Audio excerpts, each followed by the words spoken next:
hey, I'm glad you're here. In the event that you are new to this podcast, I grew up in my dad's video store.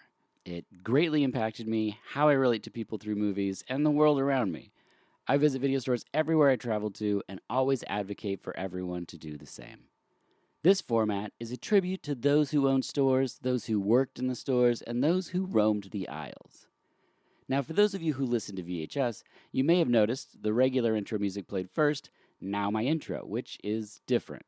Well, that's because I did the thing that I love to do, which is to get an idea and then hire artists to make it a reality. Kind of like when I recorded the episode on the ambulance with comic book artist Layla Del Duca, and then hired her to draw Eric Roberts in the ambulance, and then hired Eric Roberts to congratulate Layla on her recent Wonder Woman artwork. I like to do odd things. So after this introduction, there'll be one of two pieces created for this episode by musicians from around the world. The first one might give you a hint at some of the films celebrated in this episode, and I hope you enjoy them. And turn these songs up because they're really well done. Also in this episode, I reach out to some really incredible writers, actors, directors, and film fanatics and ask them to be our employee picks. Wait until you hear these. But we received one right after we recorded, and while he gave us 3, I wanted to share 2 and keep one for the future. So we kick off this cult movie celebration with 2 picks by director, producer, and actor Rodman Flender. You know his films like Idle Hands, Leprechaun 2, and The Unborn, which we did an episode on with a doula. He says, Zabriskie Point. MGM hired Antonioni right after the big commercial success of his European film Blow Up. Not sure what they were expecting, but I'm sure as hell it wasn't Zabriskie Point, which is so fascinating for so many reasons. It's a big screen movie. A plot point is the theft of an airplane, which deserves to be seen in IMAX, but very, very difficult to see that way. Ostensibly, about the American counterculture, it's got a big loud soundtrack by Pink Floyd, a screenplay by Sam Shepard, a lead actor who was later arrested for bank robbery, uncredited cameo from young Harrison Ford, and is probably most famous for a massive orgy in the desert scene where Antonioni brought in sand to Death Valley, because the sand there just wasn't right. It's been a long time since directors had that kind of power. I'm not sure what your definition of a cult movie is, but like many good cult movies, this was a disaster upon release, critically and commercially, but now revered by its fans as a masterpiece in critique of capitalism. I love it. His second pick, Elvis, That's the Way It Is, directed by Dennis Sanders, whose resume includes the more cult-famous Invasion of the Bee-Girls, isn't just the best Elvis Presley documentary, it's a terrific documentary, period, and a major influence on my own Conan O'Brien Can't Stop. I'm just going to pause his recommendation there to say if you have not seen that documentary, be sure to check it out. Back to his pick. It's a verite portrait of the once king prepping for his first series of live shows in over 10 years. You see him rehearsing, being a complete goofball with his buddies and backing band. Fascinating to watch, even for non-Elvis fans. He then says that he's a Beatles guy himself, but only the original 1970 theatrical version, available now on DVD. He says there's a home video recut, shorter special edition on DVD and Blu-ray. It's to be avoided at all costs. They cut out the most interesting behind-the-scenes footage and went heavier on the performance. He says it's the verite sequences that make the movie so compelling. So there you go, 2 picks already, and we haven't even started the episode, but we should. So this is our virtual video store episode set in the cult movies section. Our guests are Heather, Dan, and Rodney, and this is VHS.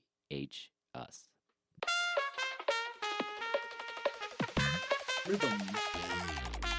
Me and my rhythm box. Me and my rhythm box. Bop, bop, bop.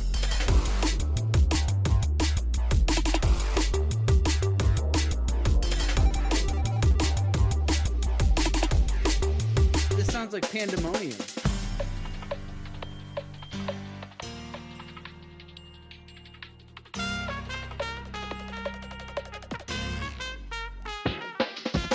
Me and my rhythm box.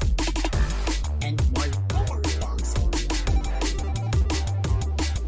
Machines and the hands of monkeys. Greetings and salutations, this is VHS, and I'm your host, Dirk Marshall. Welcome to our second episode in the brand new virtual video store format, where I welcome 3 guests to my childhood family video store, and they each attempt to rent 5 titles from a specific genre or subgenre. This episode's aisle is the cult movies section. Ah, yes, the lawless wild section where true singular auteur's work shines alongside stuff we didn't know where to put it, so we put it there. Or people just looked weird, and so we figured it goes where the weirdos would want the movies to be. Yes, variety of inventories would oscillate wildly from mom and pop shops to big box rentals, but I would argue no section varies more than the cult movies section in a video store.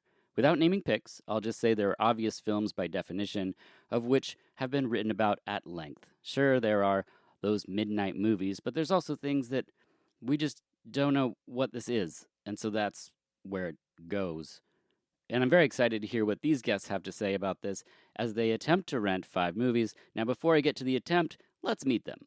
First, we have writer and important voice on everything from film to music to the most obscure and esoteric artistic creations. It's Heather Drain. Welcome back. Hello. Oh, Heather, Ah. Heather. oh my Yeah. God.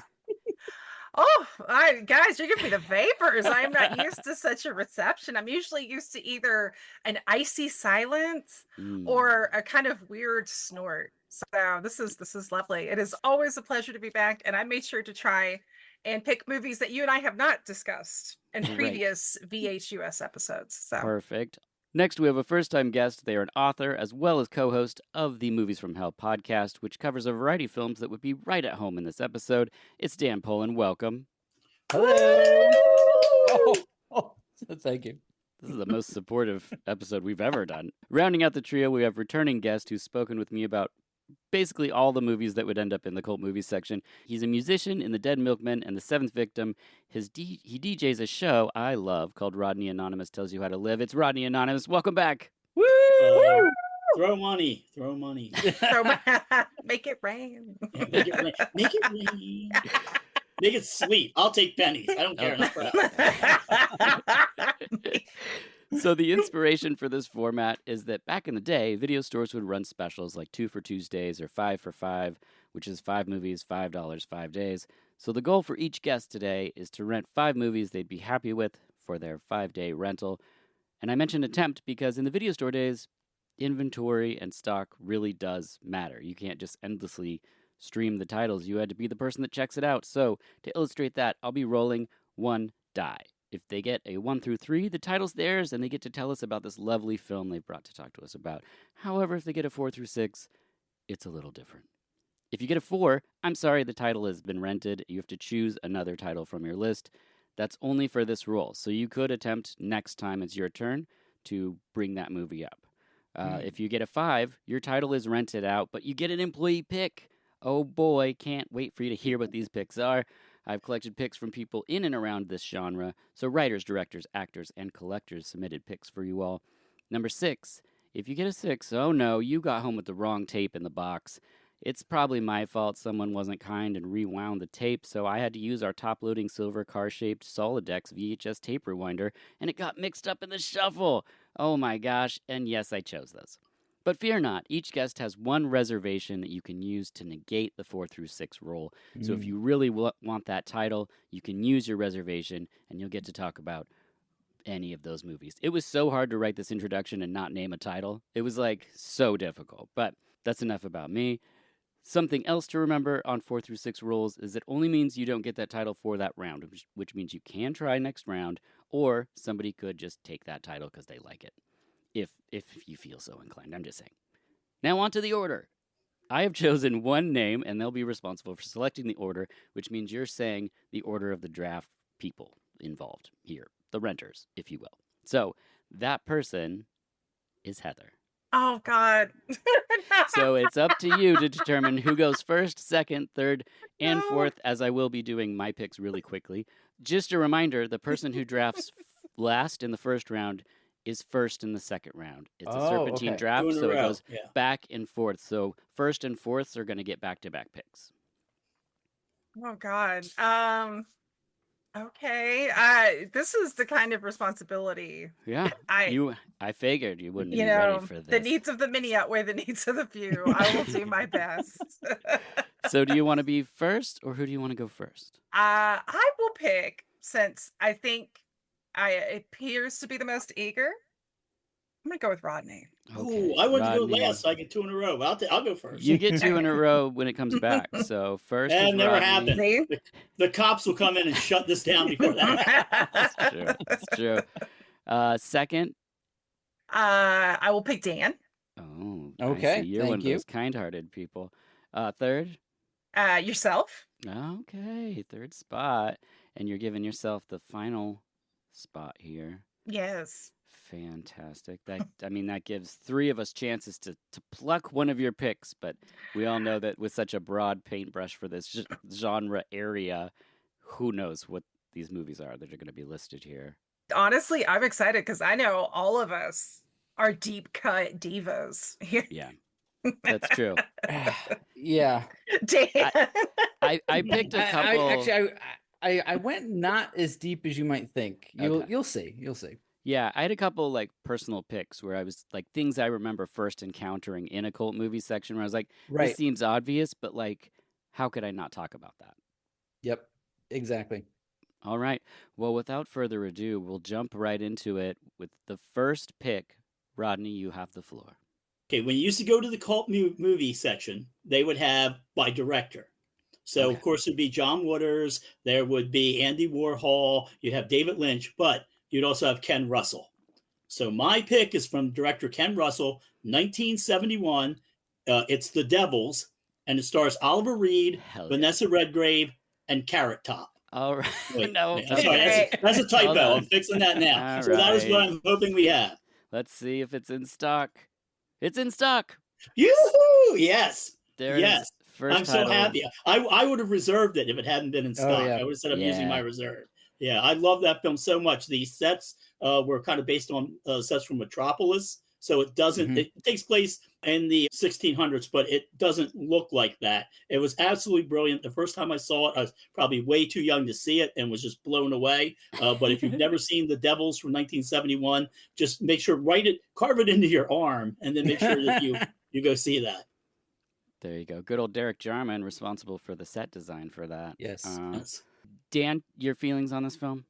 Absolutely love it. One of the probably for me the highlight of our show of Movies from Hell.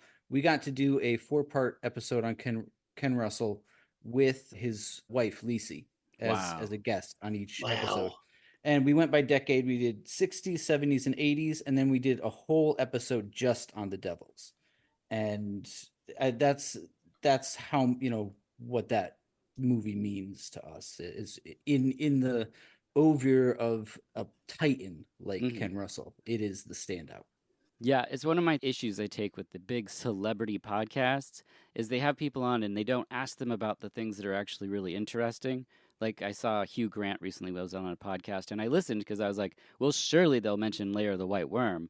And no, it was all about a boy or something. And I was like, what is this crap? Not even Dungeons and Dragons? No. Oh, really man. disappointed. Heather, what are your feelings on The Devils? Oh my God. It is one of my favorite films of all time. It is a masterpiece. It is a film that every time I watch it, it still floors me. And I love Ken Russell. Yeah, you talk about carving a devil's name in your arm. I'd be like that Slayer fan carving Ken Russell's name. Like one of the most phenomenal and truly unique auteurs I think we've ever had and will probably ever have. Like he's so one of a kind and so brilliant. And The Devils is his masterwork.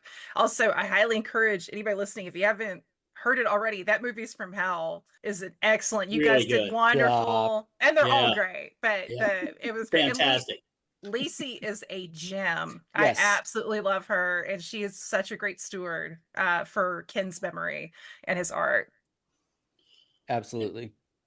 And never forget, according to Arsenio Hall, Ken Russell is pronounced Russell Kennedy. The only time I ever watched the show, he had Amanda Donahue on. I thought she's going to talk about Lair of the White Worms. Partway through, Arsenio said to her, "You made a film with Russell Kennedy, right?"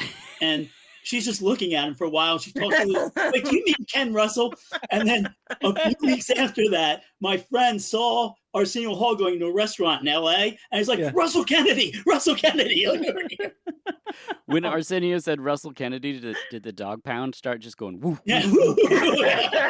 Yes. Probably, we got to see if there's a director out there called Russell Kennedy. Not. Oh my God. I think Tom Snyder just got bested because he introduced the Plasmatics and their song Head Ranger. Oh my God. All right. So we have Rodney's first pick, The Devils. Got it. Super easy peasy. Dan, that brings you up to your first selection. All right. First selection, as you were kind of hinting at, is one that I used to want to find at the video store. It's an old favorite. Hell Comes to Frogtown. Oh yeah, of course. Yes. Genius. Let's see if it's in stock today. Oh no! Oh gosh, you got a 6. Yeah, that means you made it all the way home with the wrong title. Oh no! Let's see what you got. All right, here. well, let's see what I got. Yeah, you never know. It could be really good. Yeah. You got Chatterbox from 1977. Oh no! You got AKA Virginia the Talking Vagina, directed by Tom DeSimone, who did Reform School Girls, Concrete Jungle, and Hell Night. The film stars Candice Raisin as candy strip nurses and Mama's Dirty Girls. The film follows a hairdresser whose vagina starts talking, but it really wants to sing. So, when I first heard about this movie, I was like, this has to be a masterpiece. This has to be the greatest movie of all time. I thought the same thing. And as I open the VHS box and see Chatterbox here, I am ecstatic. I am so happy that I finally get to see this movie. And I pop it in the player, and I don't last 10 minutes. Oh no! That could mean a couple of things. That's okay. Oh wow! Yeah. Does that mean I couldn't take it with this movie? The narration, it didn't live up to my dreams, my talking vagina dreams. Had you seen Me and Him yet, or? Oh God! Oh no. Mm. What is this? It's a talking penis movie.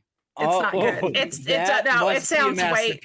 No. I like how your brain every time just goes, talking genitals, masterpiece. No, there are talking genital movies that are really good. That is not one of them. No. Dan, are you using a reservation then here? No, I'll watch Chatterbox. You'll watch? Yeah. If you've seen the vagina monologues, Chatterbox is the same thing. All right. You got Chatterbox? You got Chatterboxed is my new catchphrase. I'm going to start using it on people.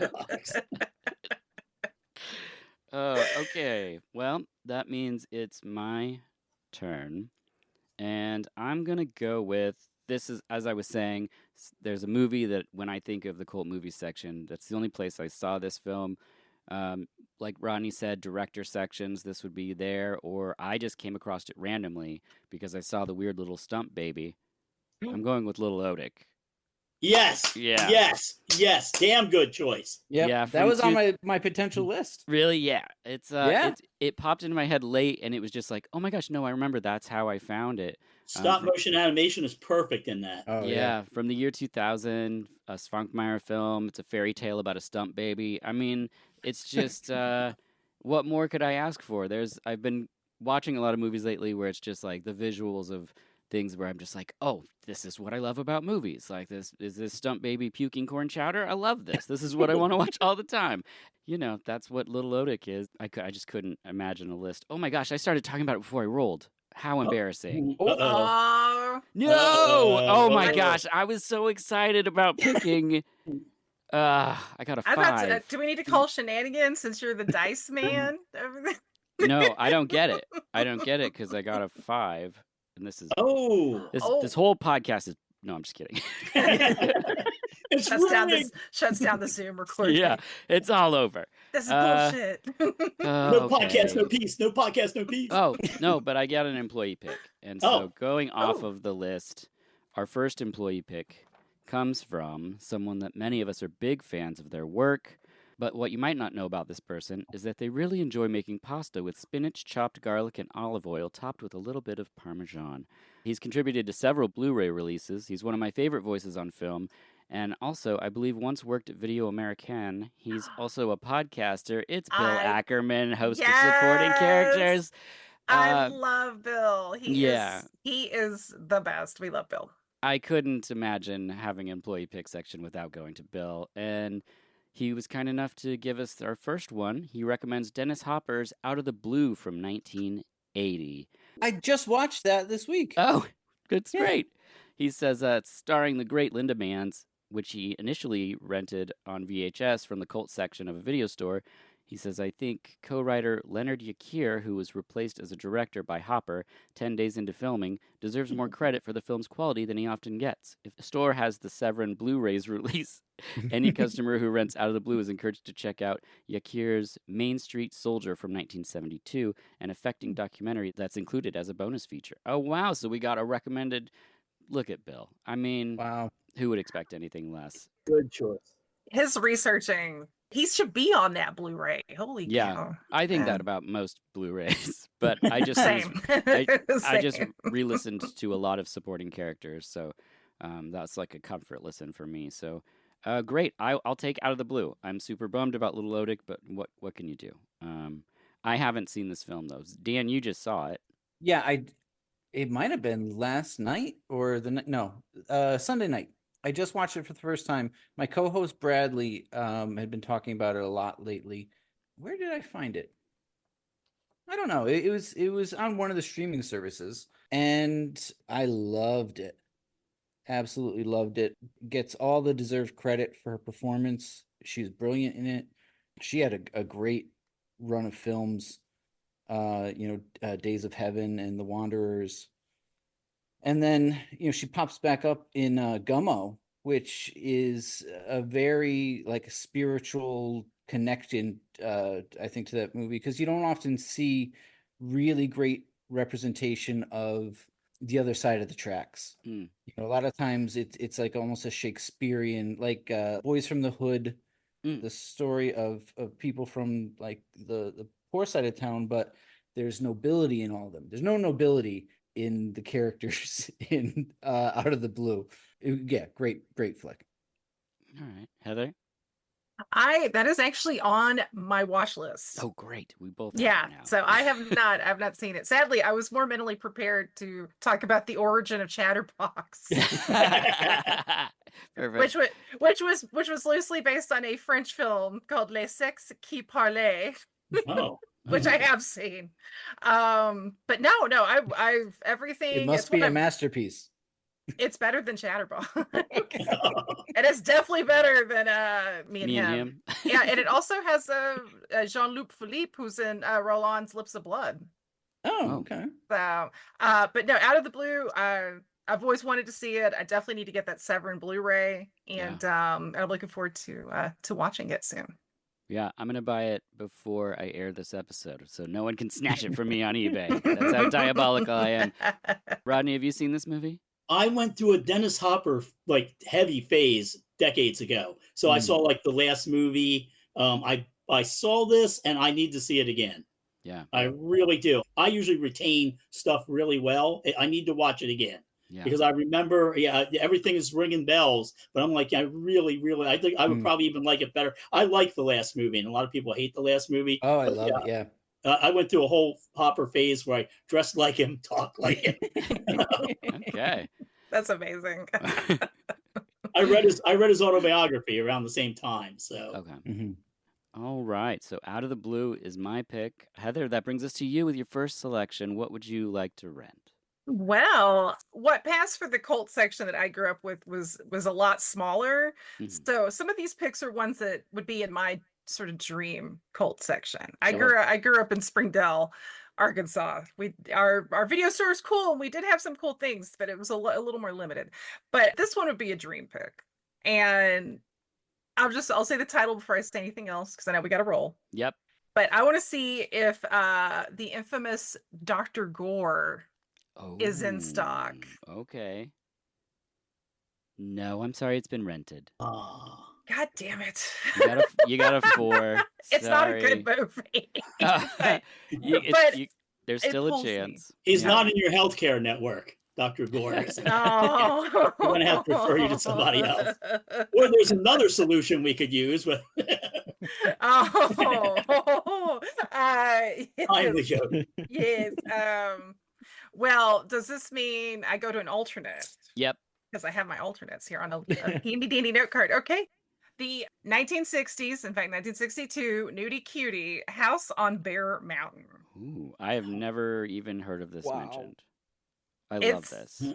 It's got everything. If you like sexploitation, directing legend, and apparently slightly sadistic man, Bob Cressy, and drag, and grandma drag at that, running an all-girls school full of busty, burly, cute babes. It's got that. Do you like ladies jump roping, half naked? It's got that. But the reason why I bring this up is it has an amazing party sequence where there are monsters in this movie, by the way. This girl school has monsters, and you get to see Frankenstein's monster spiking a punch bowl. This is How do I see this? It's Something Weird Video put Okay. it out. I have their DVD. I know they're going through sort of a transition right now, but it might be still available as a download. I know right now they're not doing physical media right now as far as making their own DVDs, but you can still get it on, I think, one of the Image double features for a decent price. Okay. It's amazing. This is like the era where a lot of the nudie cuties started to kind of start getting really strange, because it's like you can only show so many nudist camps. I mean, naked people seem really exciting for like the first 2 minutes, and then it's like, okay, boobs are cool, what else? And then it's like, we got monsters. We got this Bob Cressy hunched around in this weird ADR being, girls. Yeah, I don't know.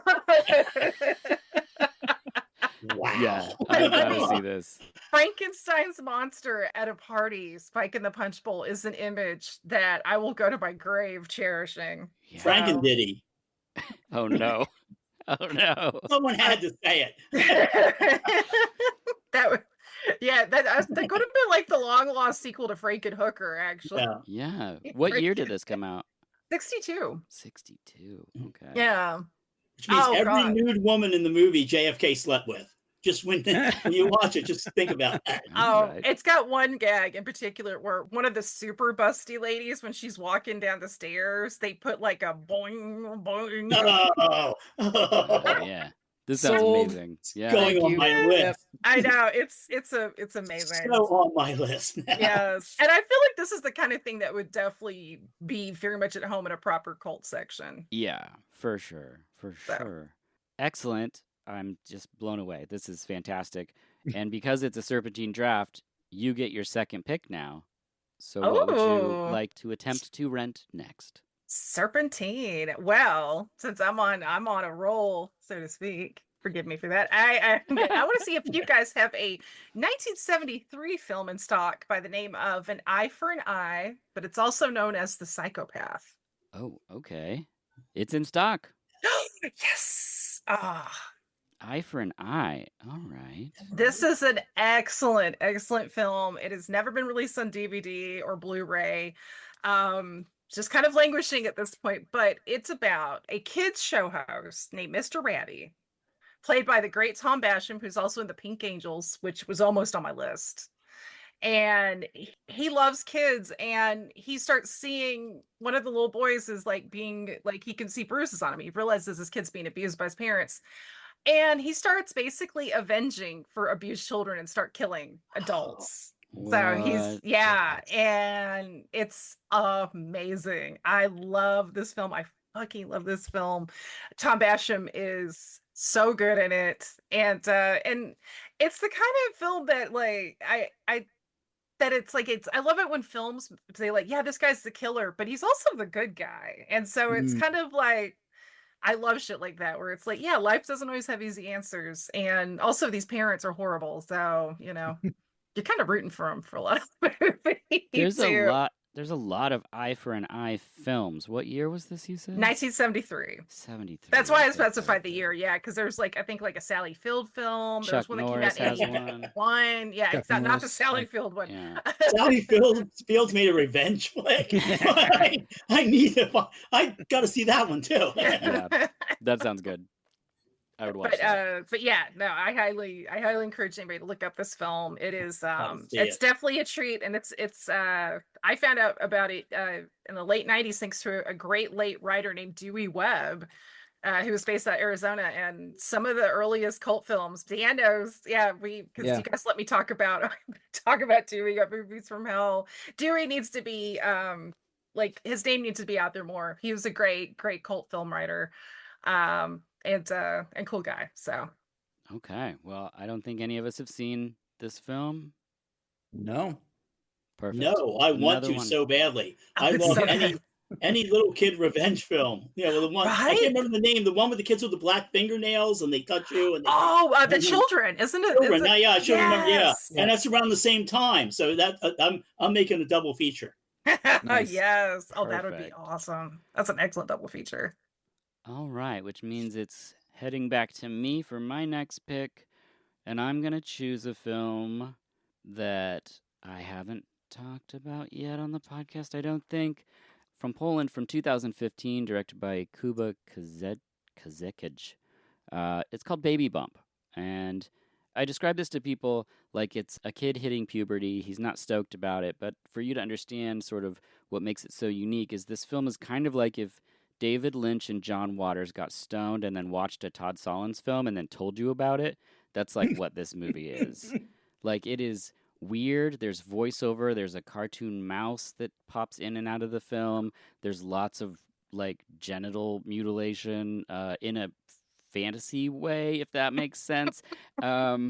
It's graphic. It's really surreal and unique and Polish. And there's a part where there's a guy who's like a cop, and every time he adjusts his belt, there's like a gun sound that I don't know why that happens, but like a cocking of a gun. It's very strange, and I recently tracked it down, and the kid is imagining his body changing in puberty, but as he's growing these giant Dumbo ears, like these giant like rat elephant, you know, rat elephants. Yeah. It's such a bizarre. He's like gluing his ears down because he thinks that's how his body's changing, and then his relationship with his mom is really questionable.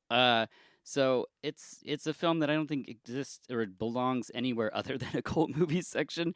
And even despite all the things I just said, it's kind of a really pleasant watch. So Baby Bump is my first pick because I think if you just put it in oh God, I did it again. Oh, we got to stop you. God now, damn it. All right, okay, yeah, Damn all right, it. all right. Heather, Dan, we're all No. on watch. We can't let him do this again. Up until today, I wasn't going to do any picks, but then I was like, well, what if then you guys are like, well, what'd you pick, Dirk? And I don't have anything prepared. So I was like, oh, I'll prepare it. So then it just completely threw me off my notes. So my apologies to my guests. But Baby Bump, I'm throwing it out there. And that brings us to Dan for your second pick. Oh, okay. Second pick. I'm going to go with a film that I came upon a couple years ago. I had always heard the title, and I was a little suspicious of it, but it's great. It's Let's Scare Jessica to Death. Oh, Yes, God. yes, hell to the yes. Good choice. Oh, you. no. You Uh-oh. got a 6 again. Oh, Are you kidding me? I can't believe- he's like, you know how Will Wheaton always rolls zeros when he plays Dungeons and Dragons? Yeah. This Or is Will terrible. Remember, you do have your reservation. I might reserve this one. Yes. Yes. It is so disturbing. So what you got? Oh, Okay. I mean, okay. This is going to be really interesting because I think you've seen the film that you arrived home with. We'll Yep. see how you feel about it, especially with Heather Drain sitting here. So it's from 1991. Okay. It stars Raven, Jenna Fine, Peter North, Yes. Nikki Wilde. I know what this is. And I it know can- what this is. It contains the line "Ride Me, Stranger, like a Rocket 88." Like, Party Doll a Go Go, directed by Steven Sadian. Yes. yes. Okay. Yes. I can't. That is okay. I nicknamed my wife Sparky because of that film. That's Oh amazing. my And God. Wait. I have to keep this one. I have to keep it because it's a Steven film that I haven't seen yet. Oh my God, Oh. Dan. How have we been friends this long and you haven't watched it yet? Oh well, my God. before I met you, I had only seen Dr. Caligari. So, I'm building. That's okay. Respect. But it is so good. And also, Rodney, you might be my soul brother. Holy shit. That is so something. I was at a party once where it was playing. And I said, when I meet the woman I'm going to marry, because they have that line in there, let's call him Sparky. And I said, I'm going to nickname her Sparky. Yes. And then this is going to be tough if it gets out there because, we don't usually tell people where the nickname comes from. But yeah, I don't know if she's ever seen the film. But yeah. Oh no, she's aware that it comes from but no, it's so, oh my God.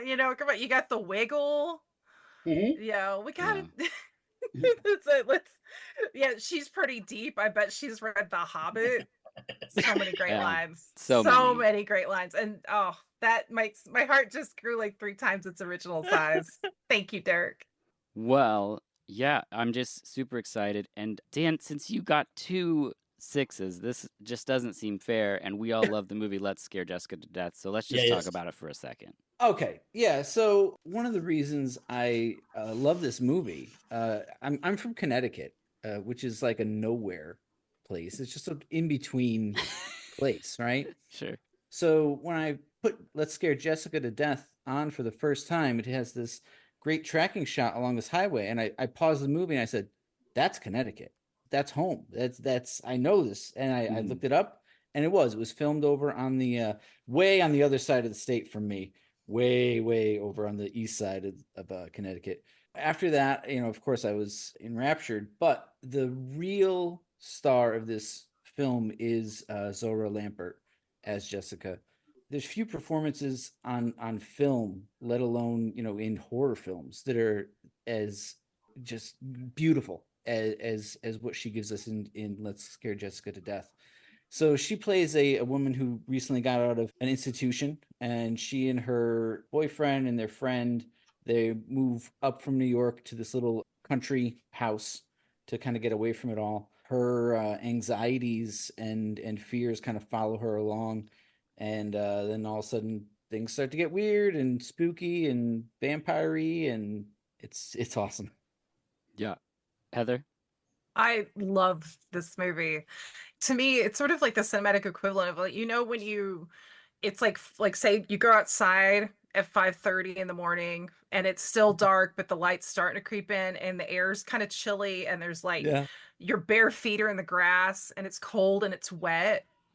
And there's just sort of like this beauty and eeriness about that time of night and the way everything like that feels. That's what this movie is for me. Mm-hmm. It's eerie, it's beautiful, and it sticks to you in a way. Yes. Like I adore this movie. I think it's an absolute gem.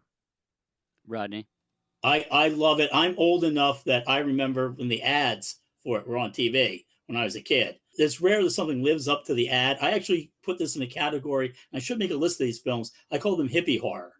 There were a bunch of films made in the early 70s where these hippies would set out the American dream. Let's have our own farm and we'll sell our own dairy products, and something would go wrong. And this encapsulates that. Usually it's something from outside. Somebody shows up. It's almost like, the bad person at the commune. We have to take in one more. Maybe we shouldn't have. I love this film so much. The every beat in it just hits perfectly. I don't know if it was planned or accidental, but yeah, it is fantastic. Yeah, I agree. I have the DVD right here. Oh. And I love that on the back it says, something's after Jessica. Something very cold, very wet, and very dead. All right. I don't know about the wet part, but I think that's one of the things that I don't want to say dislike about the movie, but it's almost more like the title and it's more sensational than it actually is. It's really, a very deep film, and like, where the title always made me think of something sort of kitschy and throwaway. Yeah, the title's like The Night Evelyn Came Out of the Grave, which a lot of people confuse it with, but there are 2 completely different films. Yeah. Perfect. Well, we'll consider that our honorable mention. Let's Scare Jessica to Death. I just saw us all react like, yes! And then I was like, oh, no. Rodney, that brings us to your second pick. What are you going for? I went with a rom-com with the Devils. So now I'm going to go with a documentary. My second pick will be from 1981, directed by Penelope Spears, and it is The Decline of Western Civilization, featuring Circle Jerks, Black Flag. I'm picking it because I hate cops to the max. That's awesome. I love that film. I love Penelope Spheres. I got to go see Dudes with her in a theater here in Portland, and she's just one of those people for me. But unfortunately, you rolled a 5, which means we're going to the wall of employee picks. So let's see if you're going to want to take this or use your reservation. I'm going to take it. No matter what it is, I'm going to take it. Yep. Okay, well, let's see what it is. This comes from a writer, producer, director, and podcaster. You've heard him on Best Movies Never Made. And pertinent to this pick, the podcast In the Shadows of the Neon Maniacs. It's Steven Scarlatta is our employee pick here. So definitely check out that podcast, In the Shadows of the Neon Maniacs, because it's all about Neon Maniacs. He says, I recommend Neon Maniacs, a movie that was criminally underseen and underappreciated upon its release. It had a limited city-by-city rollout with barely any marketing and mainly aired in late-night cable shots after prime time. But that might be the perfect way to experience it in a dreamy, half-awake state where you're not quite sure if you're watching a movie or having a bizarre, surreal dream.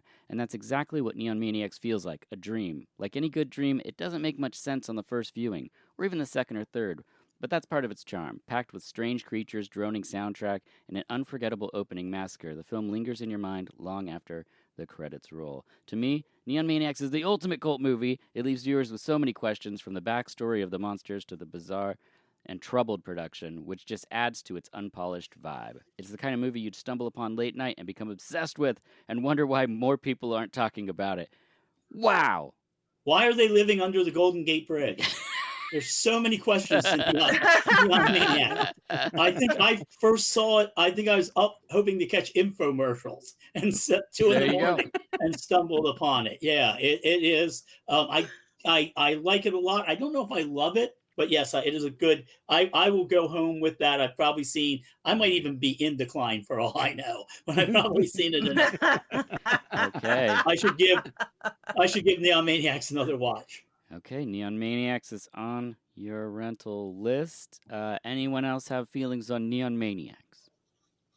I need to see it. That's one I'm familiar with. Okay. I've heard about it for years. I've watched Decline of Western Civ 1 numerous times. Yeah, and same.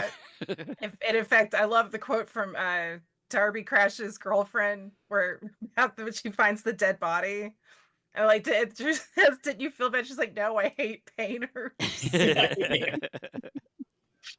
so horrible, but it always makes me laugh. Yeah, that's I love Penelope Spheres too. I need to see Neon Maniacs, and so this will be like when Rodney, when you return it, I'll check it out.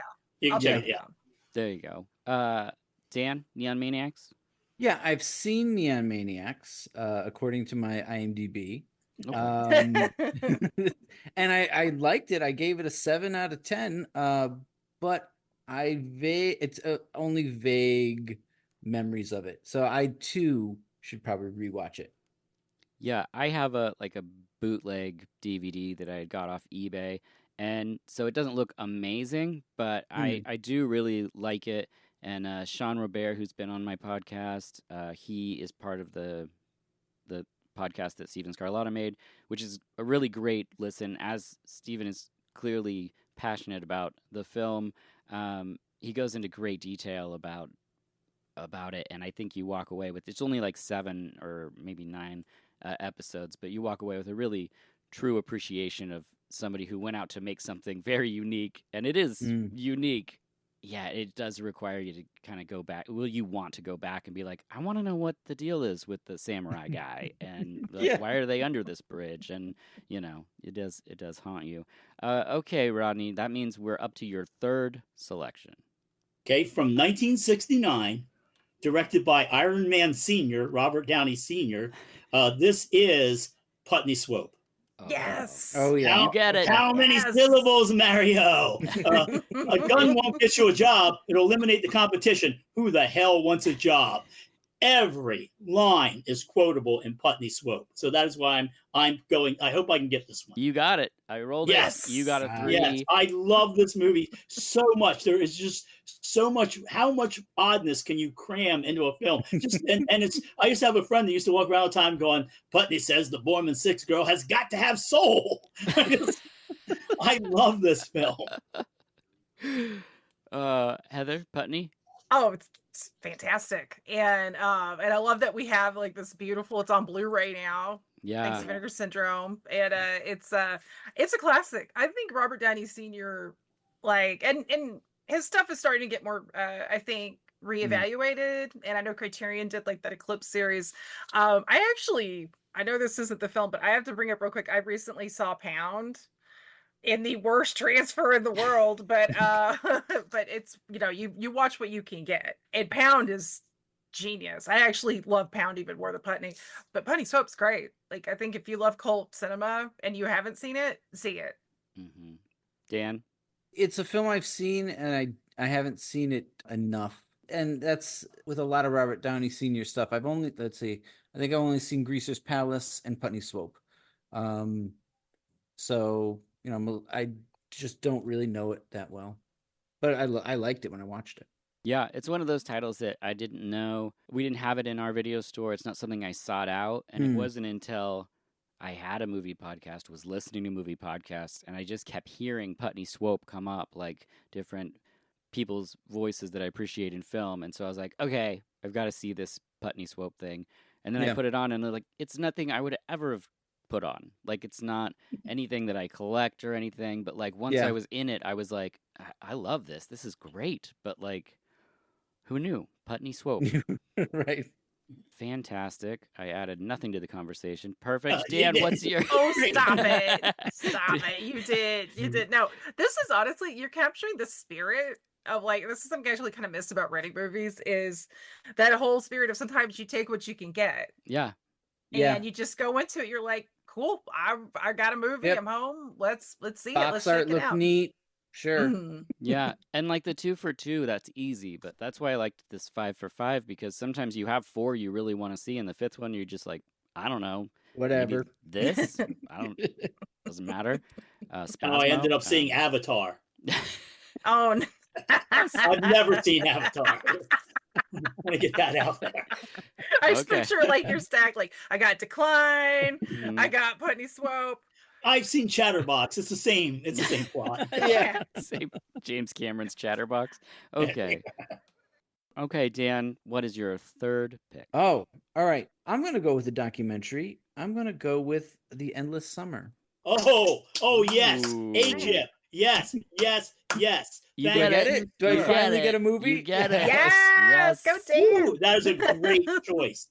Thank you. Yeah. So I first saw this in college, and my friend Piper brought it over, and we were watching it in my dorm room, and I didn't get it, and my roommate Paul didn't get it either. We were like, Piper, what is this? This is just a bunch of guys like surfing. This is the dumbest movie of all time, Pipes. Like, what do you? And she's like, you know, we were making fun of her. She was making fun of us, but then, like, I just kept for years, just kept thinking about it, just thinking, you know, like, and the imagery and the narration. And then I finally, you know, probably about 5 to 10 years later, rewatched it, and oh God, was I wrong. Well, I don't think I ever apologized to Piper for it, but God damn it, I love this movie. And on the digital video store, Tubi, this will come up every once in a while, and I'll watch it anytime that it pops up on my little list. It's just a dream. Rodney, you seem like you're nodding. Yeah, it is. I when I was a kid, they ran it on local afternoon movie, and me and my sisters and my folks just sat and watched it. I remember, and I've seen it since then a couple times. There's so many great things. There's the gas company called A-Chip, which is great. But there's also the whole running theme of you should have been here last week. The waves were bigger, and they're chasing. You know, they're basically chasing the waves around the world, but it's like a Zen and the art of motorcycle maintenance of surfing. Yes. It is It is basically a perfect documentary. Heather? That is one I haven't seen. I'm so embarrassed, but I know it's on my list. It's on my list. I apparently was too We busy all have watching. lists, Heather. We all have I lists. know. Yeah. I was too busy watching, a French chatterbox. But no, I obviously I need to see it, and if it's on Tubi, then I really have no excuse. So duly noted. My confession, Dan, is much like yourself. I watched this and was like, I don't get it. And I never revisited it. So the fact that you're putting it on here, now I'll revisit it. Yeah. Way later than when I put it on. Absolutely So. worth it. It is just such a I don't always, when people ask what your comfort movies are, I don't usually have a good answer. This is definitely a comfort movie. Like I can just put it on and just relax and feel the vibes. Oh my God. I actually do have a question. Dan, did you ever apologize to your friend in college? Did you ever go back No, I and don't think I did. you need to find her You and be really like, need to, and be like, I am Yeah. so sorry. Like, Hold you were on. right. That movie's great. to avoid the surfing pun, there's so much below the surface in the theater. Sorry, There you go. Piper. Sorry. Endless Summer was great. Yeah. Okay. All right. I'm going to do this right. Yeah. It's my turn. Okay. I'm going to talk about Ruben and Ed. Oh, yes. Yes! And I get it. Woo! Oh! I had a feeling I wasn't going to, so I just threw it out there. But 1991, directed by Trent Harris. We all know made the Beaver trilogy. This was one of those movies that, Crispin Glover, Herman Hesse. Like, I was a WKRP in Cincinnati kid. Yeah, no one else in my elementary school was. So yeah, I loved the cast. Watching this, I was like, oh my gosh, this is crazy. When I first was talking to my wife, there was two things that she absolutely loved that were movies. She wasn't like a big movie person. The first one is Candyman with Tony Todd, and the second one is My Cat Can Eat a Whole Watermelon, Ruben and Ed. And I was like, are you perfect for me? I think probably you are. So I had a bootleg VHS tape, or actually she did, and now I have the Blu-ray, which is crazy that it's on Blu-ray, but it is. And it's just one of those, like, talking about comfort watches, and, we don't watch a ton of comedies, but this is one I could put on, and she would enjoy it. So I just was like, you know what?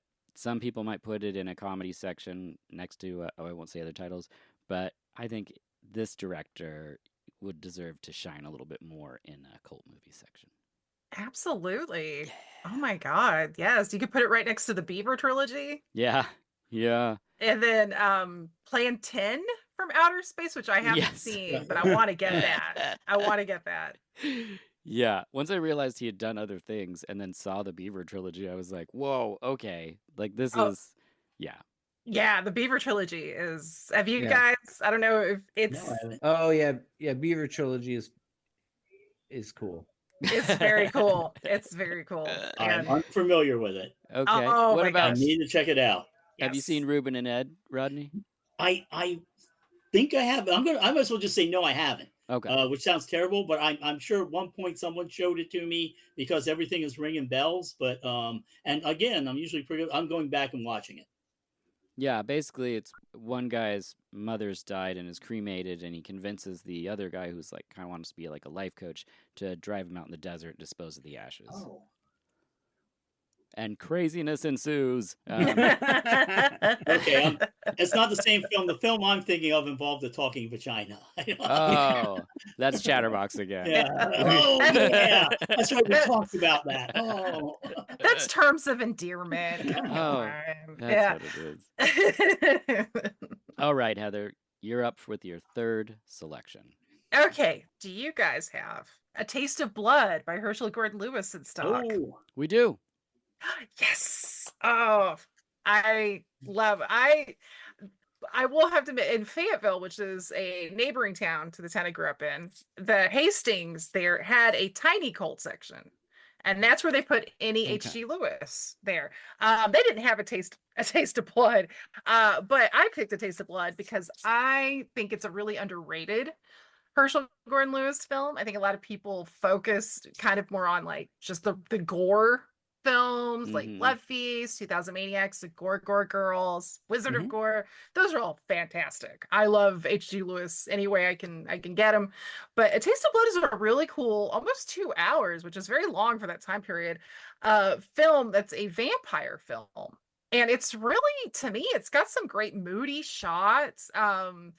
And if you like Herschel's like Something Weird, which is actually one of my favorite films of his and just favorite films in general, you'll love A Taste of Blood. And plus you get to see H.G. Lewis pop up in a cameo as a Cockney seafaring man, a seaman, if you will, on the wharf.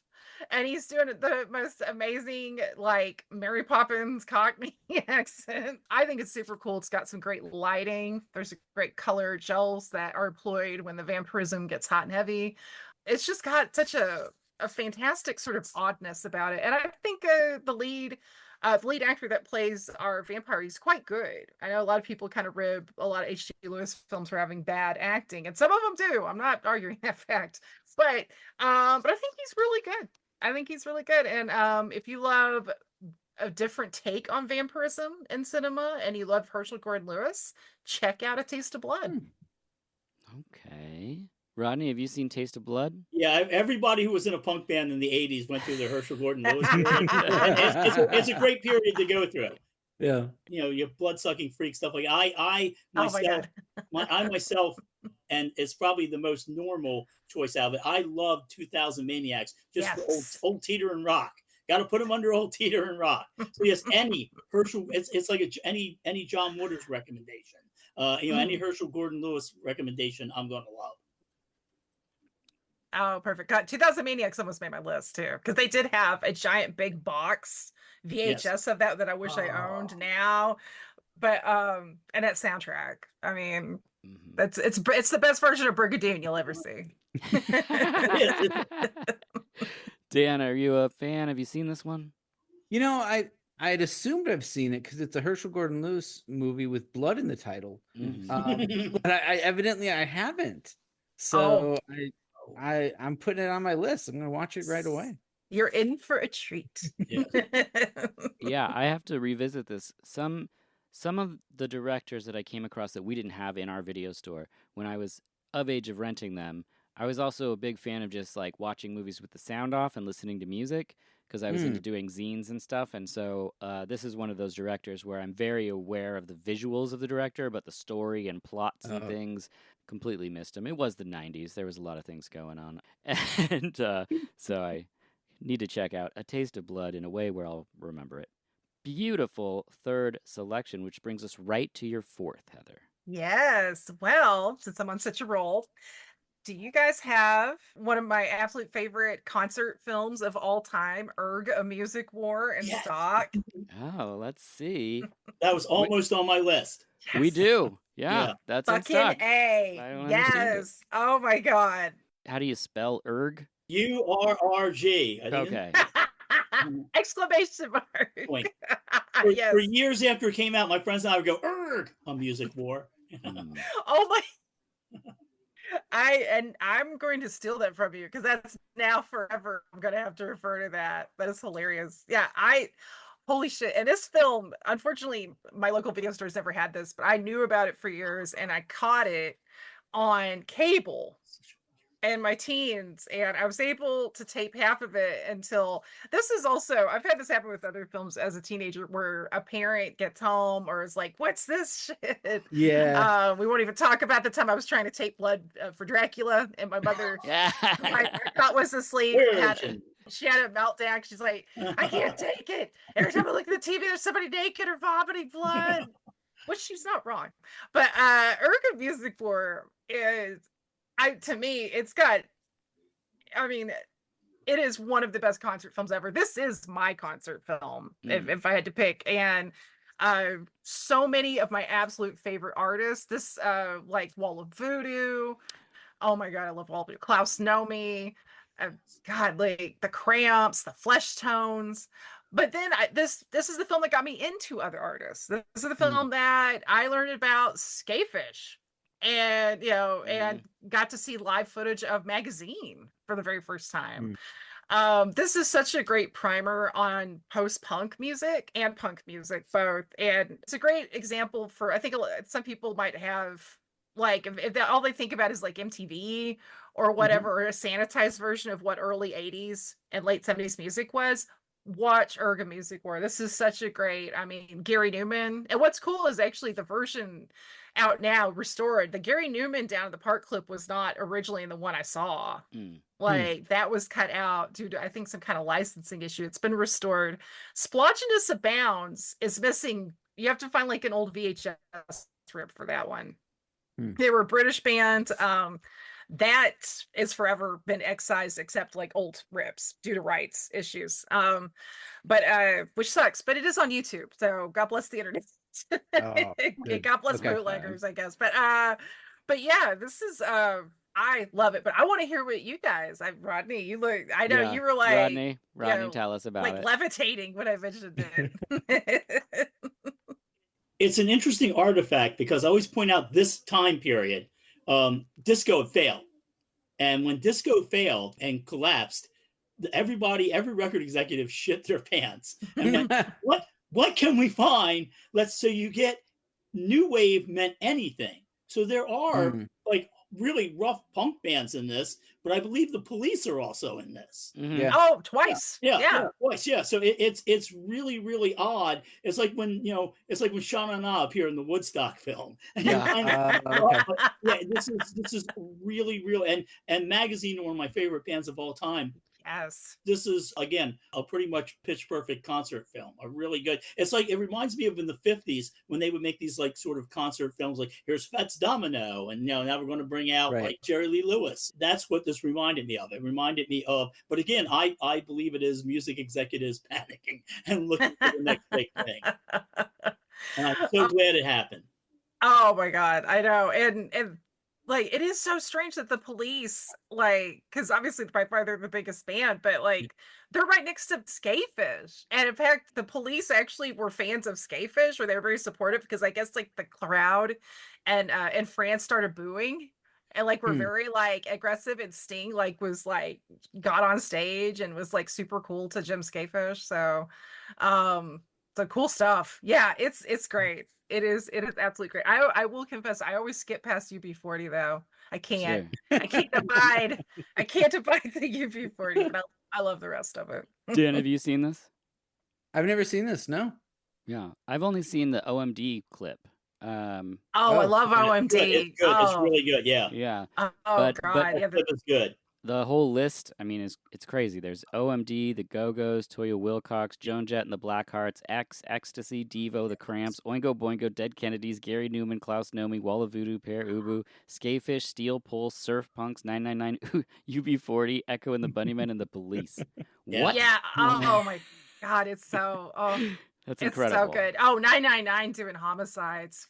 Oh, it's so. We just loved it because we had X and the Dead Kennedys. Yes. It's just such a weird combination. Yeah. Because at that point, it meant anything. Anything. There's an umbrella. New wave was like an umbrella term. So this everything got kind of sucked into that.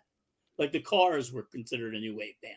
Yeah. So, I mean, talking about music too, like that's something that Penelope Spheris did for a lot of us kids growing up in small towns. Is like, just dudes opening with the Vandals performing. We were just like, wait, what? Like, you can put a punk band in a movie? Like, and they're like, I want to be a cowboy. We jumped off our couch like, whoa, this is something cool, It's like, so I haven't seen this whole film, so I'm going to put down a Music War for me to check out. Yeah, before MTV, this is what there was.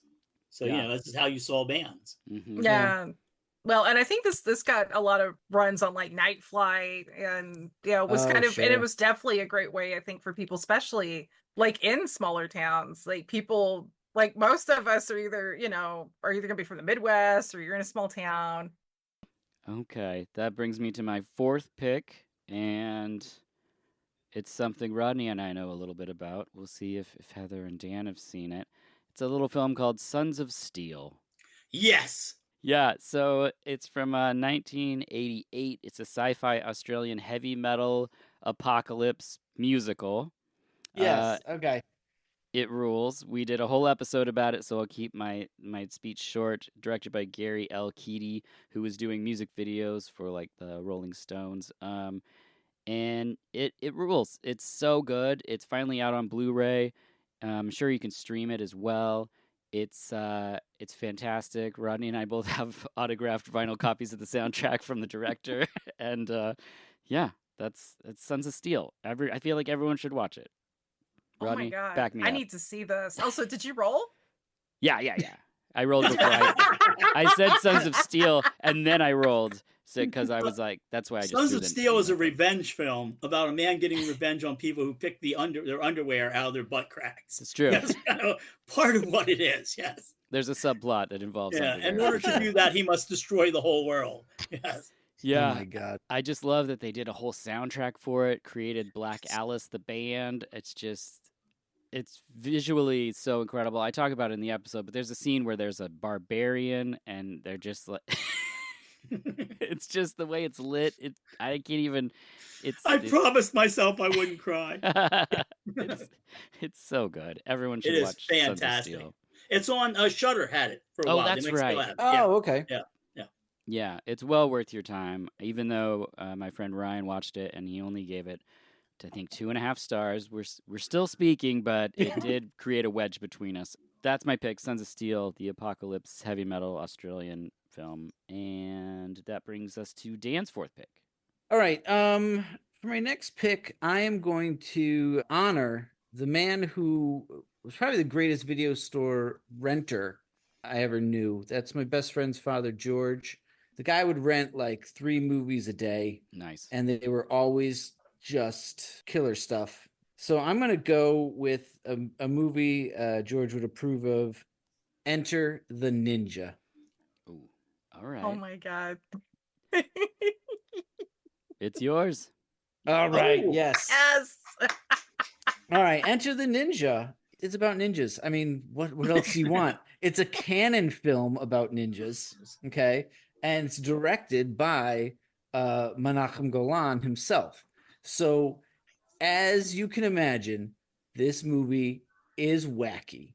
If you want, you could actually make a whole weekend out of this and rent Enter the Ninja, Return of the Ninja, and Ninja. What is it? Ninja 3, the Domination. That is the one to see. Ninja 3 is the one to see. I would say, yeah. It probably is, but I mean, you got to start somewhere. Yeah. First, you have to enter. Don't go before you right into the dominate. domination. Yeah. You'll No. Yeah. There were so many questions left unanswered in Enter the Ninja that they had to make two. Mm. It's a classic canon, weird ass movie. And Enter the Ninja, if the documentary Electric Boogaloo is correct, this is the movie that started the ninja craze. Yeah. Heather, big fan? I am very familiar with this. I've only seen clips of it. Okay. But the clips Okay. I have seen of this, including I believe this is the film that has the most amazing death scene of Christopher George ever, where he literally shrugs while he's falling down. That alone, I need to buy this. I need to own this and then watch it. Also, do you think it would pair well with 9 Deaths of the Ninja? I don't know if you guys have seen that one. Yeah. That film is with Sho Kosubi and fucking Blackie Dammit Mm-hmm. as a Oh. Doctor Strangelove looking like a coked up Doctor Strangelove with guy liner, and it's, oh my god, the love I have for that film knows no bounds. But yes, I love your pick. And I mean, Christopher George, ninjas, canon films, You're right. what's not to love? That is so Franco video store. Nero. I Oh. mean, Yeah. it's fantastic. Man. Rodney, big ninja fan? I love all 3 of the ninja films.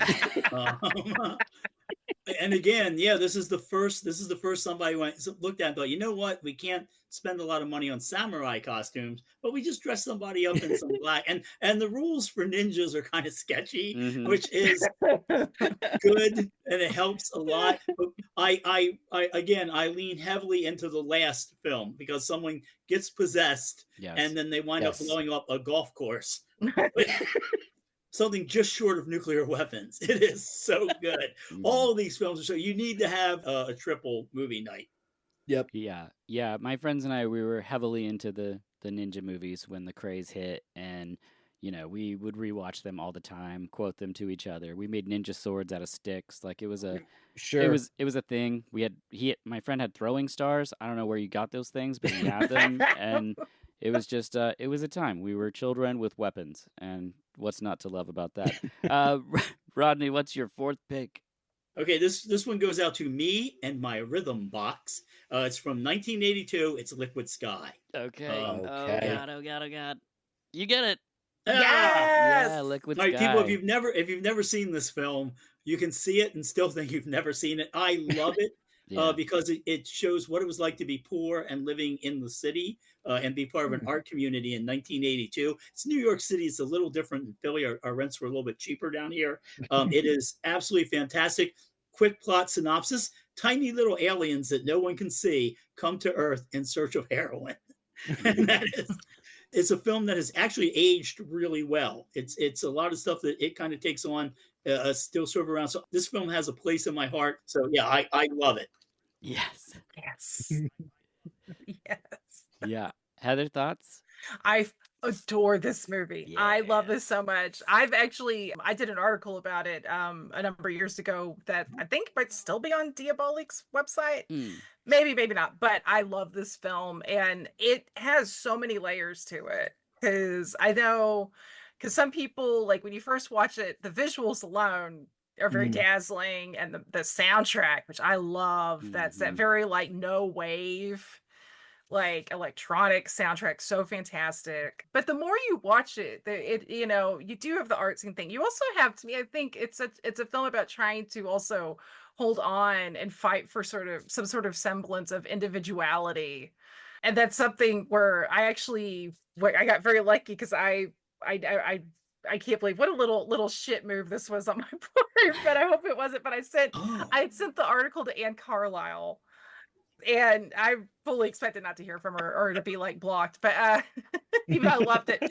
And she was so nice. She's an Wow. artist to this day. Like I think she does like sculptures and paintings. She's a Wow. phenomenal, really such a cool lady. And she pretty much confirmed that was like, for her, that was part of it, was just the story. Because I've known some people that don't like the movie just because they're so thrown off by the visuals, and they think it's all style and no substance. And I'm like, no, there's a ton of substance going on. And I mean, and there's so much more I'm not going into, but it's a great film. It's a rewarding film. Also, where is Paula E. Shepherd? She was so amazing in this, and especially in Alice, Sweet Alice. Alice Sweet Alice with Brooke Shields, yeah. Oh, Where Brooke okay. Shields gets pushed out early in the film. Yeah. Oh my god! But such a cool actress. She's more of a supporting role in Liquid Sky, but she's so cool. And just, I'm like, where is this woman? Two films, and she's utterly great in both of them. But yeah, no, I adore Liquid Sky. Dan? I would say as Heather was describing, I've seen this once, so I kind of was like, appreciated the visuals, appreciated the soundtrack, didn't really get the deeper meaning of it, so I'm gonna give it a rewatch. Nice. Yeah, this was one I watched a ton. I had a friend, he had his own apartment very, very early, very young, and so that was like the lawless place to hang out and watch things like Liquid Sky over and over and over. And so sometimes with the sound on, sometimes with the sound off, listening to other music. But it was one of those first films that I saw where I was like really caught off guard by the visuals of it and how it felt. Before like saying like Steven Sadian's work and stuff where I was like, oh, okay, this is like a different beast entirely from the movies that I've been like watching so much. But I love it, and I see Liquid Sky and the work of people like Bertrand Mendico that does like After Blue and stuff like that.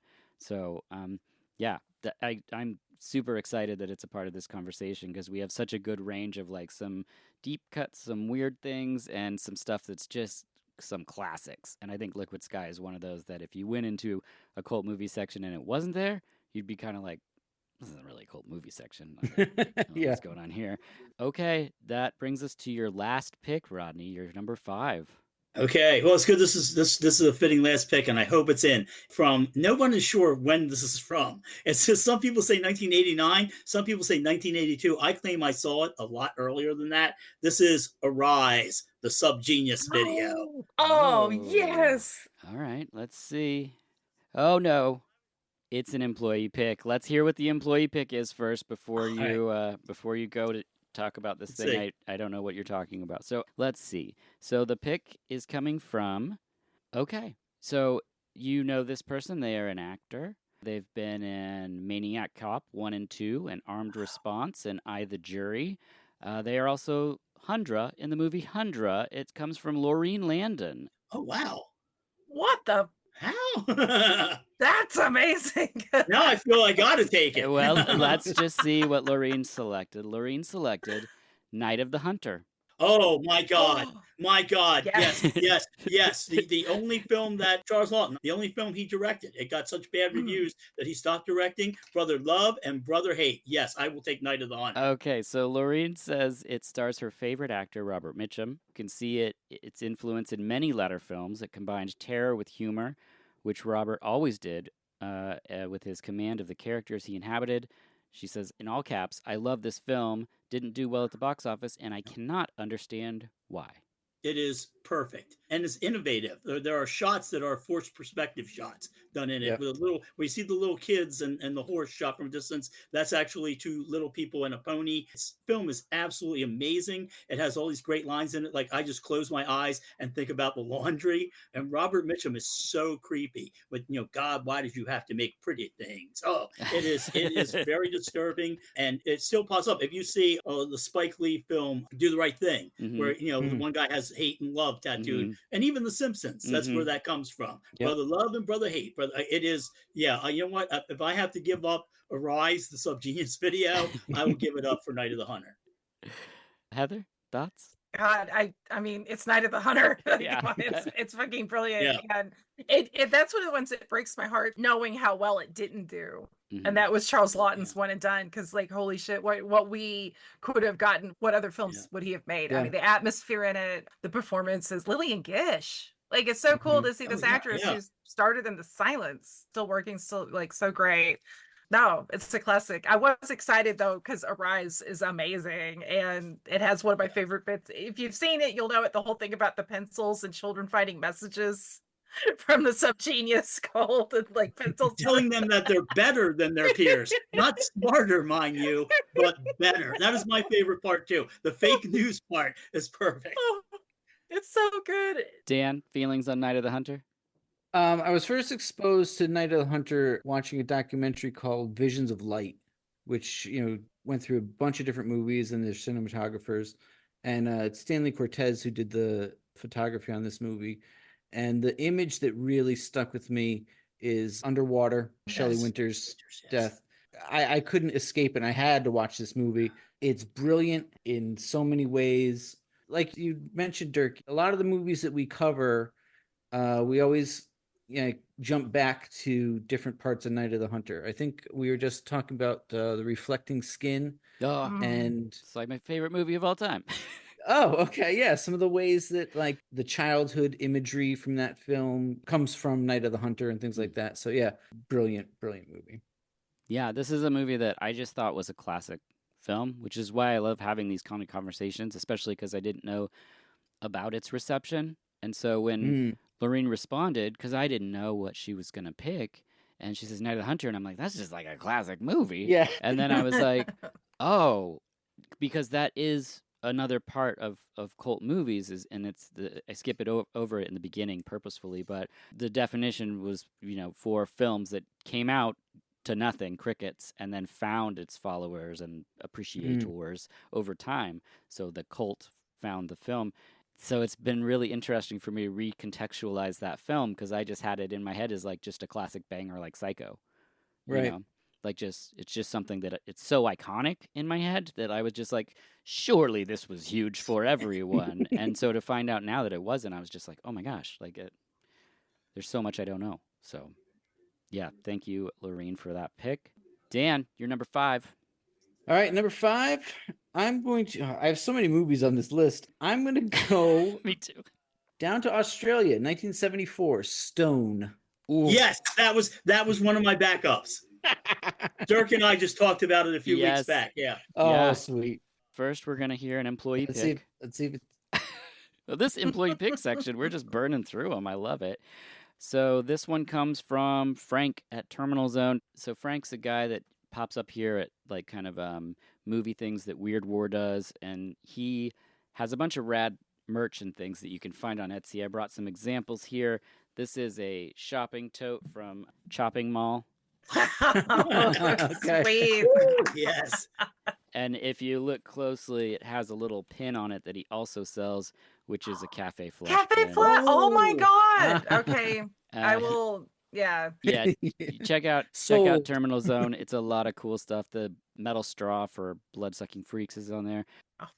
So Frank chooses, and following in the path of Bill and Steven, it's a well fleshed out recommendation. So here we go with Beverly Hills Vamp. Oh my God. In 1989, Fred Olin Ray attempted to remake his already classic Hollywood Chainsaw Hookers as something more family friendly, mainstream. Who knows? But it's best not to look too much into it. What he gave us was an avalanche of cult film titans in the horror comedy takedown of ineptitude, commercialism, and artistic void of mainstream Hollywood filmmaking. There's also a lot of nudity. John Henry Richardson from Evil Spawn and Slashdance, legendary Scream Queen Michelle Bauer from Nightmare Sisters, Demon Warp, and Lady Avenger, and the always incredible Don Wildsmith of Surf Nazis Must Die, Alienator, Starslammer, return from the chainsaw-wielding adventures to deliver the goods in this vampire brothel set spectacle. 3 aspiring filmmakers, Red Hapless Losers, led by a quintessential spastic voice nerd Eddie Deason, War Games, Surf 2, Punky Brewster, fall prey to the allure of Tinseltown in a brothel of scantily clad vampires. The blood-sucking madam of the house is none other than Britt Eklund, she of The Wicker Man, the man with the golden gun, and, well, just being Britt Eklund. There you go. Are you going to use your reservation, or are you going to watch Beverly Hills Vamp? Oh God, I'm checking right now. I don't think I've ever seen this. It's hard to pass up a It's Fred your- Olin Ray because your last it is pick. the cult movie section. I'm going to use my reservation. Okay, good. Smart Thank move. you. Okay. Thank you. Smart move. I've seen this. I have Smart too. move. I'm going to put it on my watch list though, but you know, You can put it I like- way down on that one. If you Google it, you'll end up on a watch list. I'm telling you. Okay, so Stone. Stone. Stone is an Australian biker flick. It's got a lot of people in it, but I think the real star is Hugh Keays-Byrne. He's just a badass, and I love it. You, of course, see him a couple years later, along with a few of the other luminaries of this film in Mad Max. But this is ostensibly it is a police film because you got an undercover cop infiltrating a biker gang, but we don't care about that guy. We just care about the biker gang and the funeral parade and everybody, you know, jumping in the ocean. Absolutely fantastic movie. And I'd like to note as well that Hugh's jacket in this movie with all the patches, he kept that, and he wore that to the premiere of Mad Max Fury Road. Whoa. That's Yeah. badass. Yeah. Isn't that awesome? That's so rad. awesome. Rodney, I see you just bouncing in your seat there. Let's talk about Stone. I had not seen it, remember, until a few months ago, Yeah. or maybe about less than a year ago. I saw this. I stumbled upon it on Night Flight. Oh, okay. I immediately emailed Dirk. I'm like, "Have you seen Stone?" There's a character in this movie called Bad Max. When you're watching it, like, oh, and bad, you know, they're naming all the bikers. You know, there's Snake and Hammer and Bad Max, and you're like, oh, and of course there's the funeral that is kind of copied in Mad Max. But this film, without giving anything away, has one of the darkest endings of anything you will ever see. I mean, it is really down and horrifying. So yeah, I love this movie. Heather Stone? This is high on my watch list. Like I believe I could be wrong. Is this directed by Brian Trenchard Smith? No. It's not. This Who is, directed Stone? Sandy Harbutt. I feel like this is a film that has popped up a lot in other films I've been watching and researching. and I saw the trailer for it, and I was like, "Fuck, why don't I own this?" Like, You it- are gonna love the shit out of this movie. I have no doubt. I have no Yeah. doubt. It's a political thriller too, which makes it even Right, exactly. Yeah. Yes. Oh my God. Yeah. Oh my God. Also, I'm so glad you used your reservation. Beverly Hills Vamp is Yeah. terrible. Oh, it is awful. Anybody listening think, oh, that sounds great. I was It's full got swing- Michelle Bauer. Normally, you would watch a film. Oh, Michelle Bauer. Oh, yeah. Yes, Yeah, like but sold. no. Please, come on. Well, and Robert Corey has a small role in it, and I'm a huge Robert Corey fan. Like, come on, Count Yorga, the Death Master. Robert Corey is the man, and he is so misused. I know Fred Olen Ray meant Oh. well and is trying to give his buddy. If you love him so much, dude, write a good fucking movie for him. Robert Corey on the set of the second Dr. Fives film. Yes. He did not get along well with Vincent Price. Oh, And that's Robert Corey began to sing some opera, and he turned to Vincent Price and said, "I bet you didn't know I was a singer." And Vincent Price, without missing a beat, went, "Well, you're certainly not an actor." There was supposed to be a Count Yorga, yes. Dr. Fives rivalry that never came about. Yeah, Oh my God. I Why would didn't the have loved to have universe seen those. Yeah, give us that movie? Oh my God. So bitchy. Oh, I love it. I live for it. I love both of this, man. Yeah, no, Beverly Hills Vamp is terrible. I totally want to see Stone. Back to it.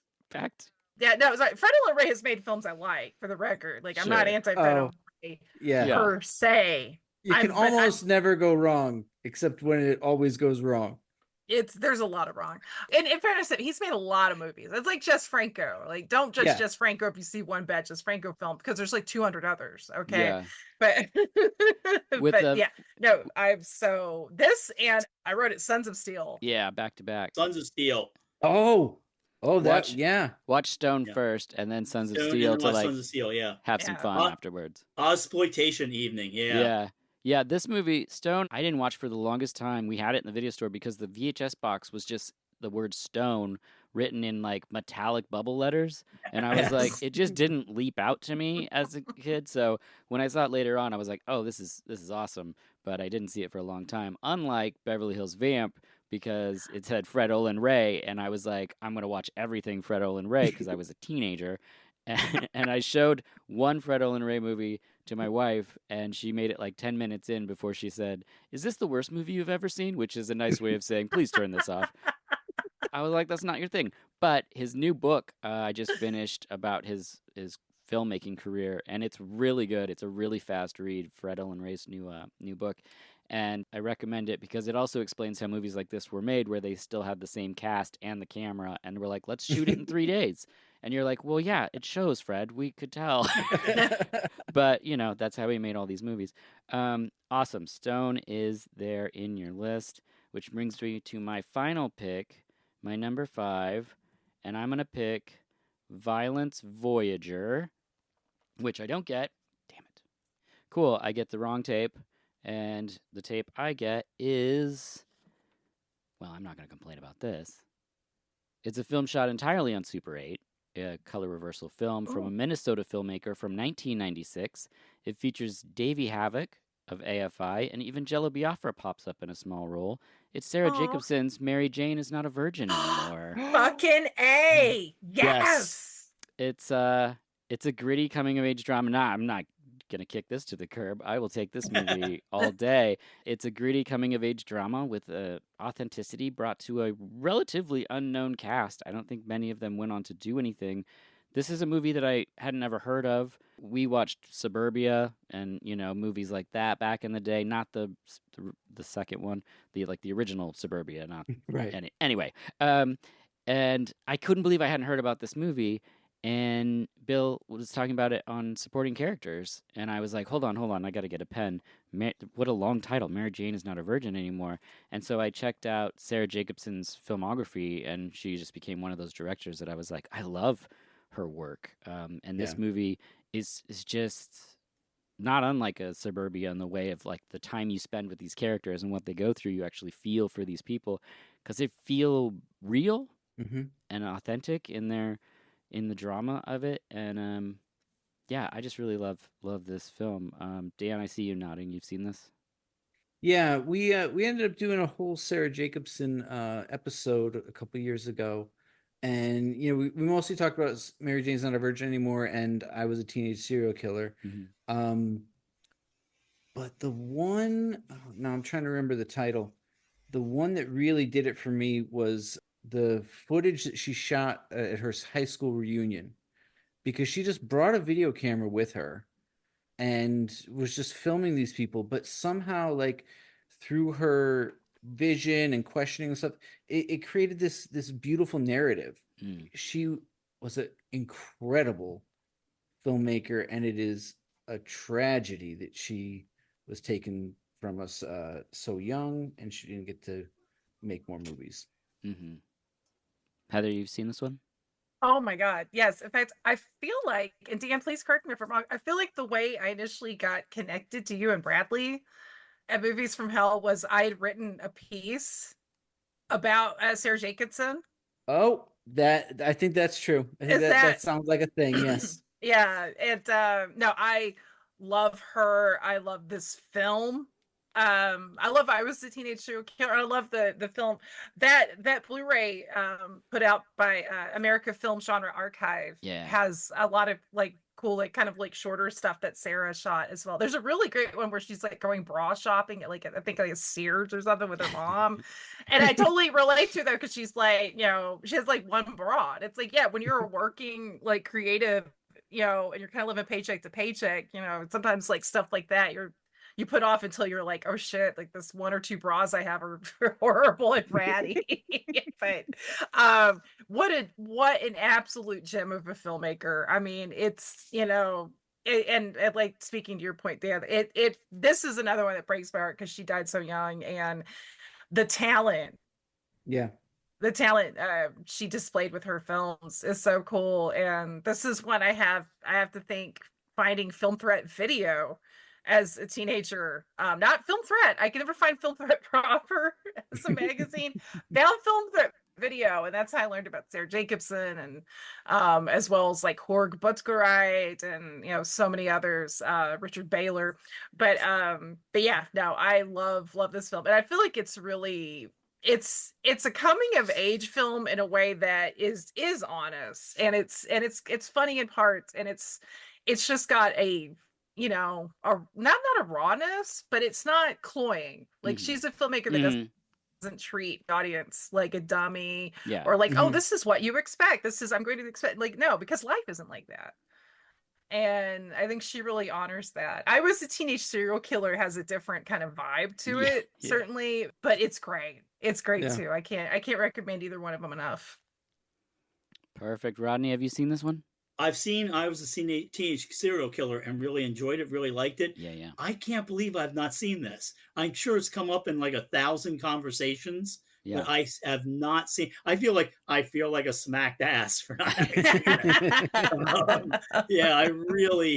I really feel like I brought the whole thing to a screeching halt. Yeah, I will see this.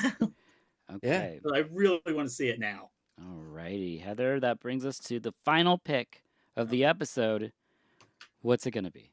This is so hard because, like, I think, like all of us, there's so many films that I'm going to feel horrible for omitting. And in fact, the one my fifth pick, which may not even be in stock, maybe it's rented out. We'll find out.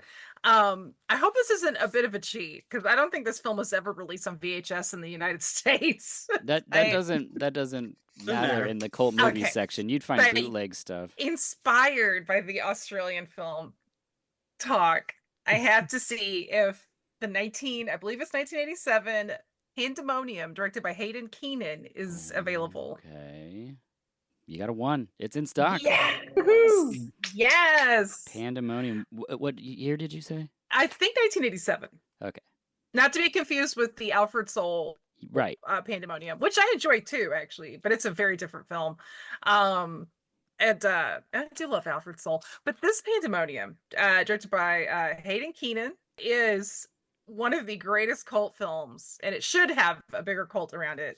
It not being available in the States probably has not helped, but it is amazing. I mean, it's about a topless dingo girl who washes up on the beach. There's you have the great David Argue, who's in so many cult Australian films like Razorback, like BMX Bandits, Yes. Midnight Spares, which is really cool. David Argue's fantastic. He should be like a bigger name too, but he riffed his performance on Terry Thomas, that British actor. Oh, Yeah, and Definitely, yeah. yes, and like it's got a musical number in it. There's a Messiah subplot. You have that. You've got a mad scientist with a sassy severed head that talks to him. There's vampires. It's phenomenal. I love this film so much. There's a levitating doll that's foul mouthed that you see for like 2 minutes and that's it. But I live for that. And it also has, at a very small part, but I think this is so cool, my second favorite member at Men at Work, which is Greg Ham. I hope I'm getting his name right, the saxophonist. Okay. Of Men at Work, as a New York talking magician. Okay. This film Heather, is this sounds like pandemonium. it's legit. It's legit pandemonium. But not the pandemonium with Tommy Smothers and Pee Wee Herman. This is another no. pandemonium. Though I do Make love that that clear. one. I do Carol love that. Kane, yeah. Yes. Yeah. That one does have the great thing where they're like, they're not dirty pillows, Mama. They're breasts. I'm not talking about those pillows. Those are titties. I'm talking about these dirty pillows. That's great. I don't know. I love that one. But no, Hayden Keenan's Pandemonium is completely bananas and so much fun, so beautifully made. Oh, I almost forgot there's also a pair of incestuous Nazi lesbian sisters. All right, I'll watch it, Heather. Jeez. I know, Yeah. right? Twist and my it's arm. released by Smart Street Films. I ordered this. I saw the trailer. I don't even know how I found the trailer. I go on these weird rabbit holes and just end up being like, whoa, what's this trailer?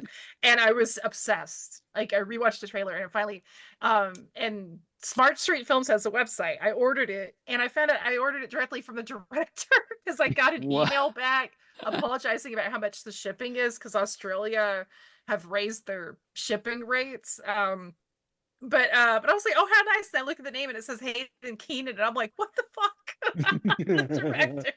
But I highly recommend it. And if one can, I do recommend supporting him. I mean, he's independent. He's independent to this day. This man has been making truly like independent cinema in Australia since the 70s. So he's the real deal. But and David Argue's fabulous. So just check out the trailer, see if you like it. If you don't, you're dead to me. No, I'm joking.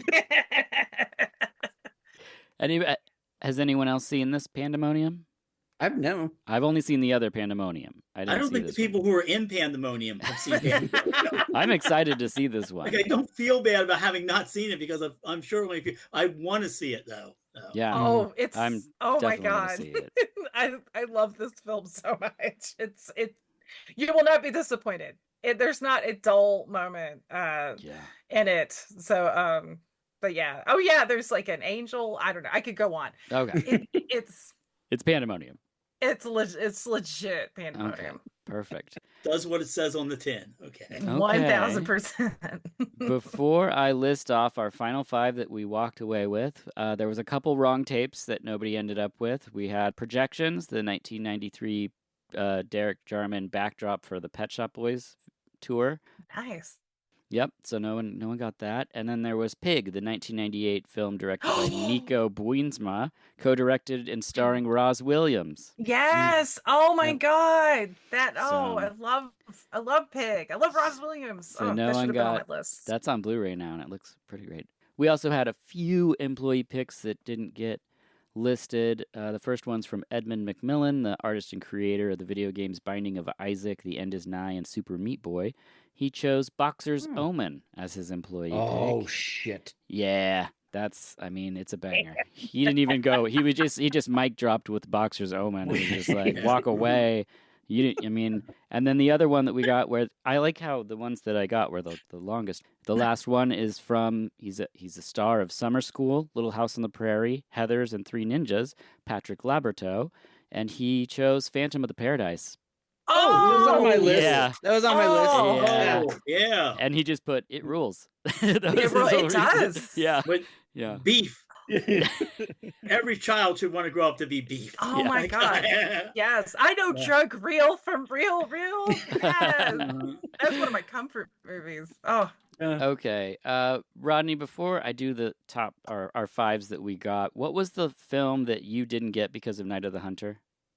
Oh, the film that I did not get from because of Night of the Hunter was Arise, the Subgenius video. Yeah, you and Heather both knew what that was. Dan, I don't know if you're familiar with that, but I've never I'm heard not of it. familiar, So I no. just greedily want to hear a little bit about that film. That film is a film that the Church of the Subgenius, which is J.R. Bob Dobbs, who meant a lot to a lot of us when we were in our late teens, early 20s, made this weird little pastiche of like just found footage, stuff strung together with a narrative that kind of runs through it that basically says, you're not normal. It's not your fault. Society is bad. One part of it, which Heather and I really like, is there's a fake newscast, which they're complaining about children finding these subgenius pamphlets. And we all had the subgenius pamphlets. In fact, I have books around here signed by Reverend Stang. They cut to this fake teacher from PST 128, and she's just going, and it's a perfect thing. It's something somebody said. She goes, the children are being told that if they don't feel comfortable in the school environment, it's because they're better than their classmates. Not smarter, mind you, but better. It's just a perfect little early chopped up, video toaster. Like, I put this together from old clips from old, bits of the Tingler show up in there. It's any film with a flying saucer in it. It is just a perfect little thing. If you miss that period of time when the Church of the Subgenius was a big thing, you should definitely go back and watch this. Okay, perfect. I just was like, I had one word written down and I was like, I don't know how I'm going to find this, so I'm going to need it fleshed out a little I'm bit. pretty sure you can find it on YouTube. I already did. Yep. Okay, perfect.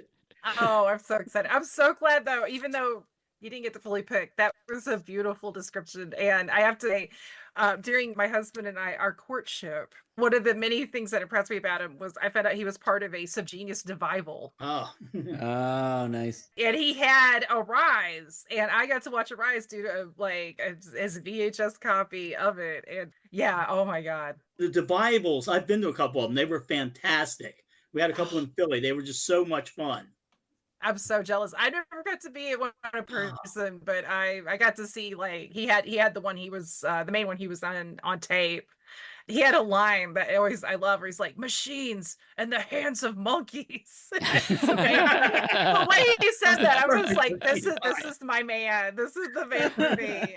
You'll pay to find out what you already know. There are so many great Subgenius lines. Act like a dumbass and they'll have to treat you like an equal. And my personal favorite Subgenius line is, you know how stupid all those businessmen are out there? Well, they're actually 10 times dumber than that.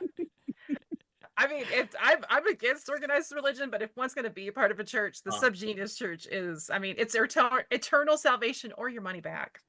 Perfect. But what other church can give you that kind of deal, I love it. All right, here's our 5 that we got. Rodney, you ended up with The Devils, Neon Maniacs, Putney Swope, Liquid Sky, and Night of the Hunter.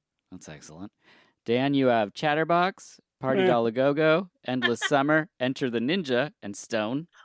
That's good. That's a good list.